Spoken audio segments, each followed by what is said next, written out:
नमस्कार दोस्तों, जय श्री राम, जय शनिदेव महाराज। जो ये फोटो नीचे आप देख रहे हैं, ये किसी परिचय के मोहताज नहीं है। ये करछना के मानेंद्र एडवोकेट वो मेरे दादा श्री MP पाल, माता प्रसाद पाल वकील साहब हैं। मेरे मन में बहुत दिनों से एक क्वेश्चन आ रहा था कि माता प्रसाद पाल वकील साहब ने मेरा नाम जन्मेजय पाल क्यों रखा था, किस बिहाफ पे रखा था। 2003 में दादाजी की मृत्यु हो गई, तब मैं मात्र 9 साल का था। ये सवाल मैं लगभग 7-8 साल के था। तभी जब मैं अपना नाम किसी को बताता था तो लोग इसको गंभीरता से लेते थे। तो ये मेरे मन में क्वेश्चन था कि यार ये नाम कुछ खास है क्या, क्यों रखा गया मेरा नाम ये। जब तक मैं पूछ पाता, दादाजी हमारे एक्सपायर कर गए थे 2003 में। तो मुझे जिज्ञासा हुई कि मैं इसको अच्छे से जानूं और इसको डिफाइन करूं। तो आज मुझे लगा कि मैंने अपने नाम के बारे में अच्छे से, मैंने 2020 से इस नाम को शोध कर रहा हूं, पढ़ रहा हूं, और उसके बाद क्या मेरे ऊपर ये सही बैठ रहा है। मुझे लगा कि सही बैठ रहा है, इसलिए क्या कहते हैं मैंने आप लोगों से शेयर करना उचित समझ रहा हूं। मेरा नाम जन्मेजय यह रखा गया था। तो आइए आज हम जन्मेजय की कहानी बताते हैं कि जन्मेजय थे कौन, फिर अपने बारे में बताते हैं।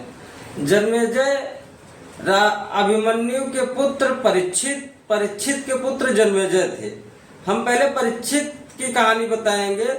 जब द्वापर युग खत्म हुआ, भगवान कृष्ण द्वापर युग से चले गए, कलयुग का आने का समय हो गया। हस्तिनापुर के राजा परीक्षित बड़े ही धर्मात्मा राजा थे। अब कलयुग पहले इनके पास आया, परीक्षित साहब के पास आया, राजा साहब के पास आया। पहले इनसे गुंडाई किया, आपकी भाषा में समझाऊंगा जो आप समझ सकते हैं शॉर्टकट में। गुंडाई किया, ताकत का आजमाइश किया, लेकिन ये इतने प्रतापी और धर्मात्मा राजा थे कि ये कलयुग की एक भी दाल गली नहीं, उसको वापस जाना पड़ा। फिर उसने छल का प्रयोग किया। उसने छल का प्रयोग कैसे किया? वो राजा के पास आया, हाथ गोड़ जोड़ने लगा। कलयुग की बात कर रहा हूँ, 3102 ईसा पूर्व की बात है। कलयुग राजा परीक्षित के पास आया, पैर हाथ जोड़ने लगा कि राजा आप सबको कुछ न कुछ देते हैं, मुझे भी कुछ दीजिए। सबको कहीं ना कहीं जगह देते हैं, आसन देते हैं, बड़े धर्मात्मा राजा है। तो राजा बड़े चिंतन में पड़ गए कि यार ये आदमी अब तो मुझे कुछ न कुछ देना ही होगा, इसको कहीं न कहीं जगह दे। फिर राजा ने इसको 4 जगहों पे जगह दी। पहला, जहाँ जुआ होगा वहाँ कलयुग वास करेगा, जहाँ पराई स्त्री को देखा जाएगा वहाँ वास करेगा, जहाँ मांस मदिरा का सेवन होगा वहाँ वास करेगा कलयुग। पराई स्त्री को देखा जाएगा वहाँ कलयुग वास करेगा। तो कलयुग ने बोला कि क्या कहते हैं राजा साहब, इतने 4 में मेरा कुछ नहीं होगा, मुझे किसी आभूषण में जगह दीजिए। तो राजा का मूड पता नहीं क्या था। राजा ने सोचा कि ठीक है इसको दे दिया जाए। राजा ने उसको बोला कि आ जाओ, आपको स्वर्ण में जगह देते हैं, आपका जगह स्वर्ण में रहेगा कि आप सोने में विराजमान हो सकते हैं। जैसे ही यह बात राजा परीक्षित ने बोली, कलयुग ने तुरंत छल करके उनके मुकुट में आके बैठा। जैसे वो मुकुट में आके बैठा तो उनका दिमाग घूमने लगा, वो अपना जादू दिखाने लगा। फोनी को कोई टाल नहीं सकता है, लेकिन उसकी कहानी जान लीजिए आप। उनके ही सर पे आके बैठा और राजा भ्रमण कर रहे थे, अपने क्षेत्र का भ्रमण कर रहे थे। तो उनको बहुत जोर से प्यास लगी। तो उनको एक समीप आश्रम दिखाई दिया। वहां पे श्रमिक ऋषि, नाम ध्यान देखिएगा, सब गूगल पे सर्च मार लीजिएगा, कोई भी ऐसे ही बातें नहीं की जाती हैं। श्रमिक ऋषि तप कर रहे थे, श्रमिक ऋषि ध्यान में मग्न थे। राजा बार बार पानी की मांग कर रहे थे, लेकिन अब ऋषियों का तो था ही भैया, जो ध्यान में है तो चाहे गर्दन काट दे, लेकिन वो सुनने वाले नहीं है। इस बात को लेकर राजा को गुस्सा आ गया, जबकि पहले राजा को गुस्सा नहीं आता था, लेकिन ये कलयुग उनके सर पे सवार था। तो उनकी कुटी के बाहर एक मरा हुआ सांप था। तो राजा ने उस सांप को गुस्से में ले जाके श्रमिक ऋषि के गले में टांग दिया और वहां से वो चले गए। तो कुछ शिष्य इस घटना को देख के श्रमिक ऋषि का एक बेटा था श्रृंगी, वो स्नान करने के लिए नदी में गया था। इस घटना को जाके श्रृंगी ऋषि को बताया। तो श्रृंगी ऋषि गुस्से में आके वहां पे, भाई प्रतापी तो होते ही थे ऋषि मुनि के बच्चे, उन्होंने जल उठाया और कसम खाया कि श्राप दिया, कसम नहीं श्राप दिया कि 7 दिन के अंदर तक्षक नाग के काटने से राजा परीक्षित की मृत्यु होगी। अब तो भाई ने गुस्से में श्रृंगी ऋषि ने श्राप तो दे दिया। श्रृंगी ऋषि जैसे ही अपने आश्रम आया, अपने पिताजी के आश्रम आया, श्रमिक ऋषि ध्यान से उठ चुके थे, उन्होंने जो मरा हुआ सांप था उसको फेंक चुके थे। और जब श्रृंगी ऋषि बताने लगे कि पिताजी जो राजा ने आपके साथ अपमान किया, मैंने उसका बदला ले लिया, मैंने उनको श्राप दे दिया। तुरंत ही श्रमिक ऋषि ने अपने पुत्र को कहा कि तुमने बहुत गलत किया। परीक्षित राजा बहुत धर्मात्मा राजा थे, उन्होंने अपने होश हवास में ऐसी घटना नहीं की। वो एक कालनेमी कलयुग उनके सिर पे सवार था, जिस कारण बस उन्होंने ऐसा किया। इस बात को जब उन्होंने बताया श्रृंगी ऋषि को, तो श्रृंगी ऋषि को बहुत पछतावा हुआ, लेकिन श्राप, ऋषियों का श्राप वापस तो हो नहीं सकता।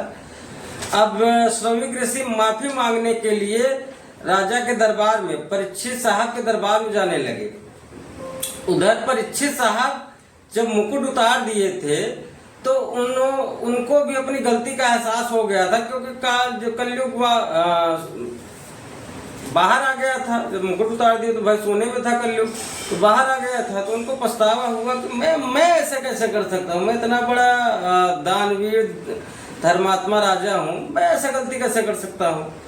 तो उनको भी मिलने की इच्छा थी श्रमिक ऋषि से।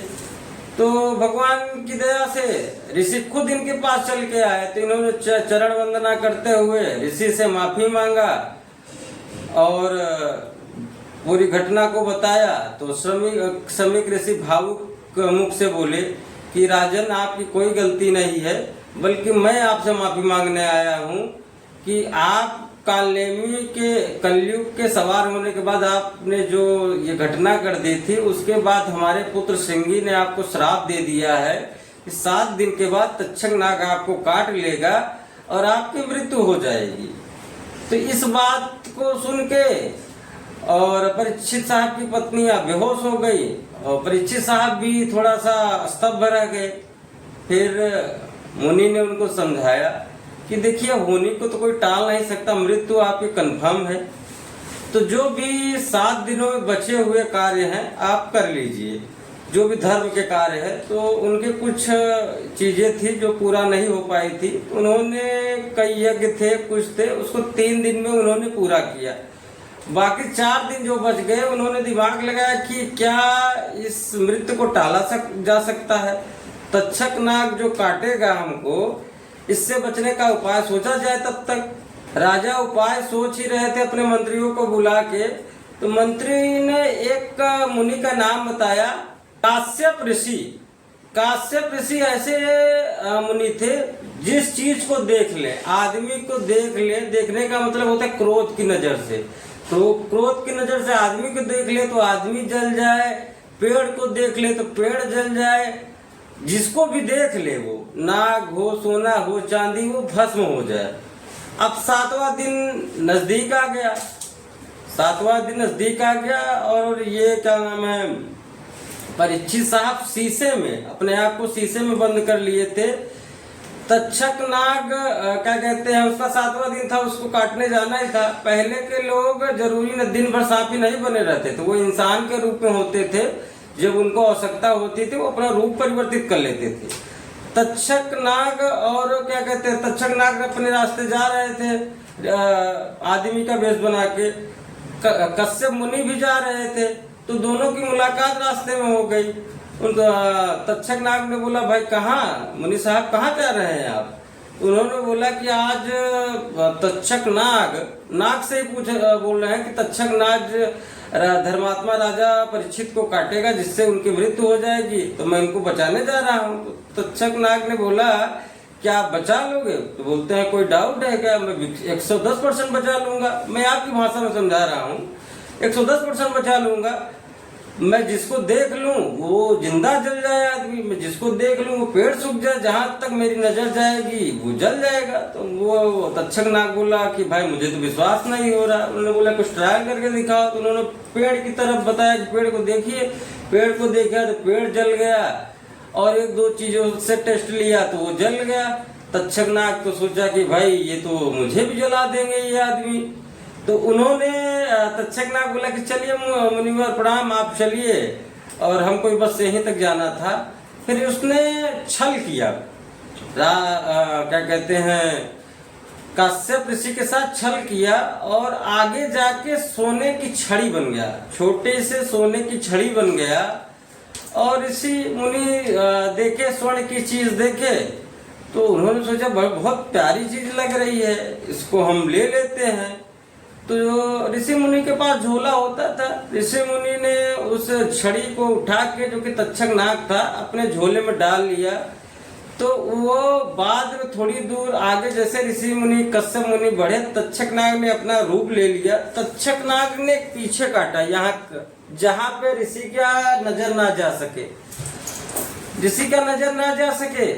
तो जब वहां नजर नहीं जा सकती तो फिर वो कैसे किसी को जला सकते हैं। और फिर तो ये तक्षक नाग के काटने से ऋषि साहब कश्यप मुनि की मृत्यु हो गई। और 7वें दिन था, फिर उसके बाद परीक्षित साहब को कोई बचा नहीं पाया। 7वें दिन उनको तक्षक नाग ने काट लिया, मृत्यु हो गई उनकी। इस बात को लेके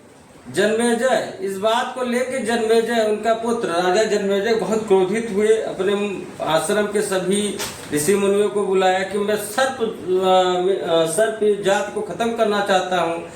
ऋषि आए, उनको ज्ञान दिए। तो सभी के विचार विमर्श के बाद सर्पमेव नाग यज्ञ रखा गया, सर्पमेव यज्ञ, जिससे कि सभी सांप आके इसमें जल के खत्म हो जाएंगे। तो इसमें यज्ञ रखा गया, सभी नागा के ऊपर से जहां कोई लपटा है सब आके जलने लगे। तो उसमें जिसने काटा था तक्षक इंद्र के सिंहासन पे जाके लिपट गया।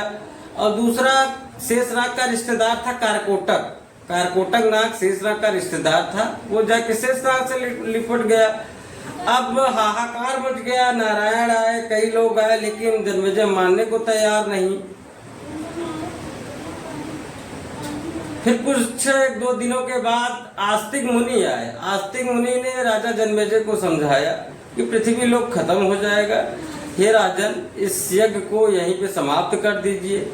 जन्मेजय का गुस्सा शांत हो चुका था, राजा जन्मेजय का गुस्सा शांत हो चुका था, और उन्होंने यज्ञ को उसी जगह टाल दिया, समाप्त कर दिया।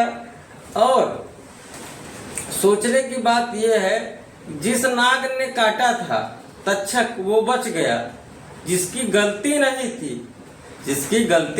थी, बाकी सब जल गए। समझने की बात है कि अक्सर जो गलती करता है वो बच ही जाता है, उसके साथ वाले जो होते हैं वो जलते वही हैं।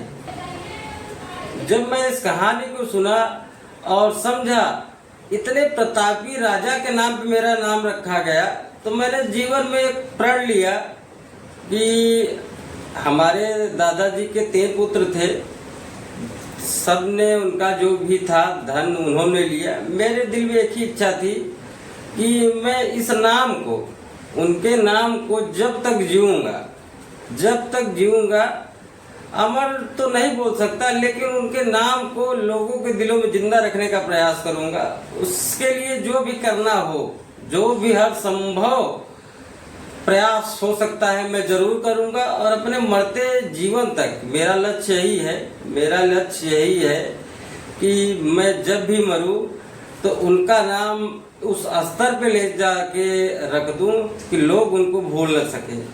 एक मैंने प्रयास किया है, जो मंदिर बनवाया है उसमें माता प्रसाद पाल वकील साहब का नाम दादाजी का उनके नाम से ही बना है। दूसरा कुछ और भी इरादा है देखिए, अगर शनि महाराज की कृपा रही और दादाजी की कृपा रही, ये हमारे सामने ही रहते हैं, इनका फोटो हम अपने सामने ही लगाए हैं और फोटो लगा दे रहे हैं। तो इनको मेरे मुझसे बहुत एक्सपेक्टेशन है। इनको ये भले इंस्पायर कर गए हैं, हमारे बीच में नहीं है, लेकिन मुझसे बहुत ज़्यादा उम्मीदें थी इनको, तो मैं उसको पूरा करने का पूरा प्रयास करूँगा। और हाँ, इस जन्मेजय मेरे नाम से और इस कहानी से जितने लोग इंस्पायर हुए हैं, वीडियो को दबा के शेयर करिए। और हाँ, नेक्स्ट वीडियो में मैं अपने दादाजी के जीवन परिचय का व्याख्या करूँगा। उसके लिए आज जो कोई नए हैं हमारे पेज को फॉलो कर लें और इस वीडियो को दबा के शेयर करिए। मिलते हैं नेक्स्ट वीडियो के साथ। जय श्री राम, जय शनिदेव महाराज।